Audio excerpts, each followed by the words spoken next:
안녕하십니까. 공병호TV의 공병호입니다. 서강대학교 화학과의 신운섭 교수님이 1995년도 교수로 취임하고 난 이후에 매년 2학년 학생들이 처음 듣는 전공 과목인 분석화학을 가르칠 때 학생들에게 늘 강조하는 내용을 이메일에 담아서 보내주셨고, 그것을 어제 방송했습니다. 그러나 그 내용이 세상을 사는데 너무 중요하고, 또 현재 21대 총선의 개표 조작 사건을 이해하는 데 너무 중요하기 때문에 여러분 다시 한번 여러분에게 소개해드리고 싶습니다. 신운섭 교수님의 이야기입니다. 초반 데이터 처리를 가르칠 때 실험에 있어서 오차의 종류는 가측오차, 가로 열고 계통오차, determinate error, 결정된 에러, 혹은 systematic error, 체계적인 에러, 가측오차가 있고, 또 다른 오차가 불가측오차, 이것을 가로 열고 우연오차, indeterminate error, 미결정 에러 혹은 랜덤 에러, 우연 에러, 이렇게 크게 두 가지가 있다고 가르치고, 이 둘을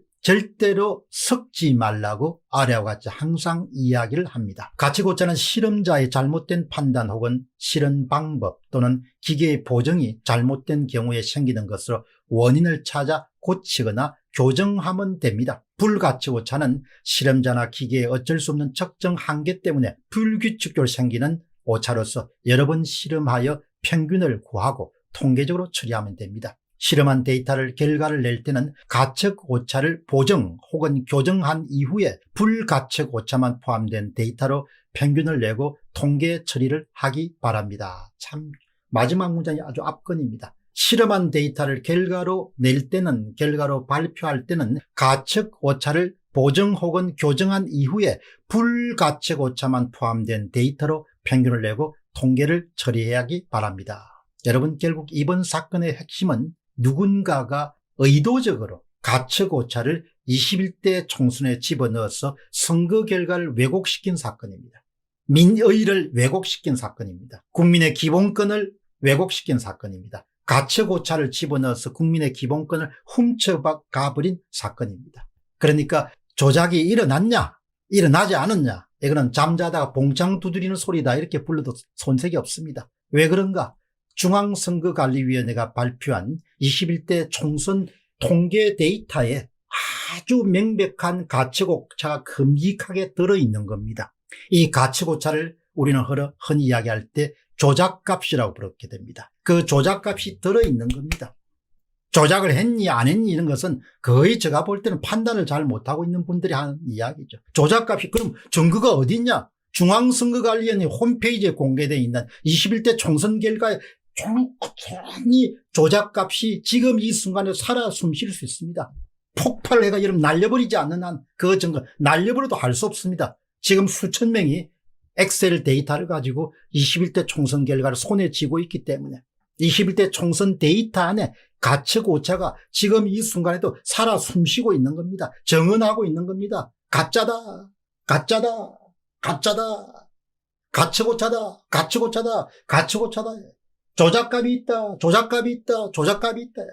눈먼 장님이 아니면 그대로 볼 수 있는 게 조작값을 볼 수 있는 겁니다. 댓글을 보면 스스로 유식하다고 목소리를 높이지 않는 생활인들도 정확하게 21대 총선의 개표 조작 사건의 본질을 꿰뚫고 있고 파악하고 있음을 알 수 있습니다. 그냥 상식만으로, 이성만으로, 합리만으로 충분히 이해가 가능한 사건이기 때문입니다.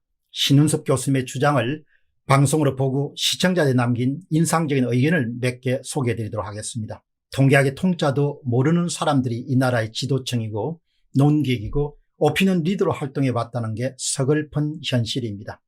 홍성대 이사장이 쓰신 수학의 정석, 수학의 정석만 마스터해도 이건 말이 안 된다는 걸 알게 됩니다. 박JH님입니다. 신운섭 교수님, 학자적 양심과 소신으로 진실을 규명해 주셔서 감사합니다.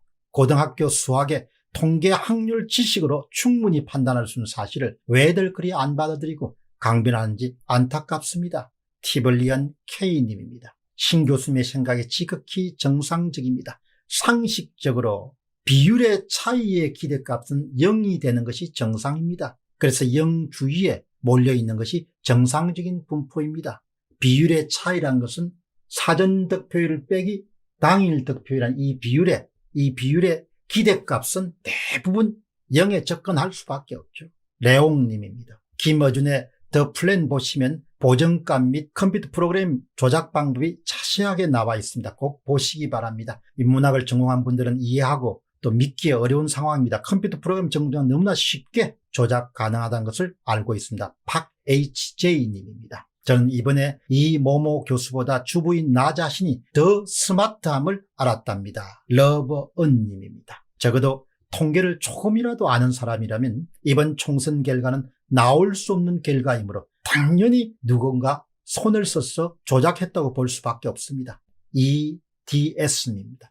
아니라면 펄펄 뛰고 난리 법석일 저들일 터인데 답지 않게 조용하게 이상합니다. 5월 15일 지나기만 기다리고 있는 것 같습니다. 함YL님입니다. 통계학자가 아닌 화학과 교수님의 분석 결과라 더 공감이 갑니다. 오차에도 여러 가지가 있겠지만 조작된 오차, 조작이 안 된 오차, 이 정도는 이과 출신이 아니더라도 상식선에서 알 수 있는 일입니다. 김디지님입니다. 신윤섭 교수님의 설명에 기반하여 서울 지역 사전선거 득표율을 들여다보면 더불어민주당의 사전선거 득표율이 가측 오차에 해당하는 12에서 13%를 제거하게 되면 사전선거 득표율에는 비로소 불가측 오차만 남게 되어 사전선거 득표율 빼기 당일 선거 득표율 차이는 0%를 중심으로 대략 플러스 2%, 마이너스 2% 정도의 편차를 갖게 됩니다. 미래통합당도 마찬가지입니다. 미래통합당도 가측 오차를 제거하면 0%를 중심으로 하는 자연스러운 분포가 나타납니다. 20대 총선의 종로구의 경우를 보면 더불어민주당의 사전선거 득표율 빼기 당일 선거 득표율은 1.52%에 불과합니다. 그런데 21대 총선에서는 무려 15.68%가 됩니다. 이러면 아주 중요하죠. 서울의 종로구의 20대 총선에서는 사전 득표율과 당일 득표율이 더불어민주당이 1.52%에 불과했는데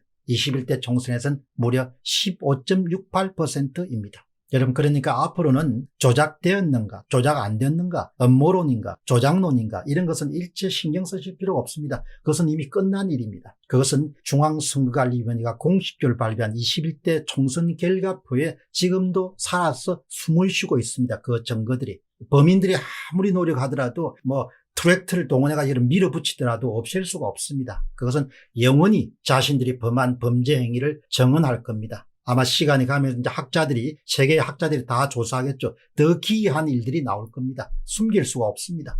그것은 숨길 수가 없고 이제 남은 것은 누가 했느냐, 어떤 방법을 했느냐, 누가 덕을 받느냐, 누가 손해를 받느냐, 그리고 이것을 이제 이런 일이 다시 일어나지 못하게 하기 위해서 어떻게 해야 되느냐, 이런 일로 이제 논의가 더 전개가 돼야겠죠. 여러분께서도 이 문제가 내 문제가 아니다 생각하지 마시고 그야말로 선거가 공정하지 않으면 권력 자체가 정당성이 없는 거지 않습니까? 부정선거를 해가지고 권력을 가지게 되면 당연히 그런 부정선거를 자행했던 권력 집단은 다 하야하거나 아니면 물러나야 되는 거죠. 그 정도로 대형 사건입니다. 범죄한 사람들은 덮으려고 노력하겠죠. 그러나 증거가 그냥 살아 숨쉬는 통계 데이터로 있는데 그 증거를 어떻게 인멸할 겁니까? 조작값이 있니 없니 이거는 이제 논쟁하면 안 됩니다. 조작되었다는 거죠.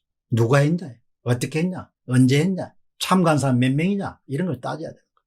이럼에도 불구하고 검찰 수사가 시작되지 않는 것은 참으로 한국의 민주주의가 너무 많이 후퇴했구나.